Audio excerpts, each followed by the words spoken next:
I opened my first gym actually when I was 19 years old. I lived in California for a little bit. That's crazy. A lot of people don't know that about me, but I was out there, opened up my own gym, and I failed big time. A lot of lessons there. We can talk on that later on if you guys want. Moved back to Jersey. Few years later, and then I opened up this spot. You know, we're here now, 11 years, changing lives, transforming people. It's been a and I've seen all the transformations you got on the wall over here. You guys are really putting in work.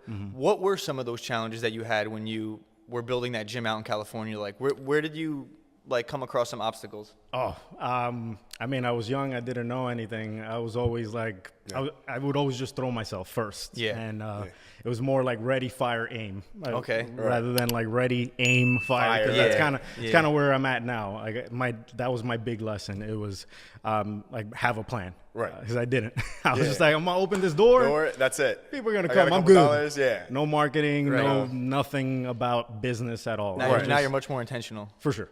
For sure. And in everything I do. Now, a big question for you. For anyone out there that does potentially want to open up a gym, because one of our buddies in high school, shout out Gennaro, he actually at one point wanted to open up a gym. Is there a good coin in opening up a gym? Yeah, it can be. It can be? It's a lot of work. You just got to learn the business.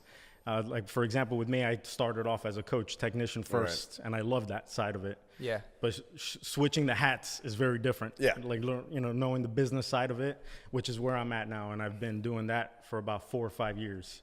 So yeah, there's some good money there. Depends on where your goals are. Right. Of course. So yeah. Dude, that's awesome. Yeah, I was gonna say from your business perspective, right? You have that one lesson. You come here, now you're starting this.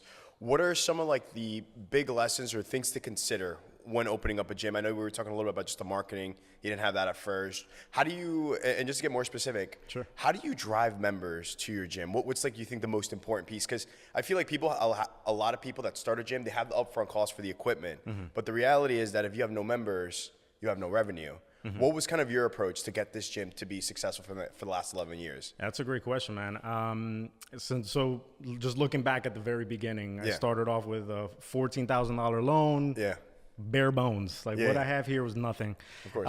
So a lot of it just came down to just anybody that was coming in like around the area. I would do a lot of community marketing, just make sure that I'm going to the local spots. Hey, come to the gym. Facebook at that time, I didn't know what the hell, like how to work any of the ads or like YouTube or anything like that. At that time, all that was brand new. So for me, it was just out guerrilla marketing, flyers on cars, just shaking hands, connections, networking, and things like that. Joining BNI groups, doing all the stuff that I needed to do to get myself out there. Because I'm a small like mom and pop spot. You know what I mean? I'm not a franchise business, so there was a lot of brand building that had to be done, and a lot of it came from building the community and getting results. So that's really where it was like.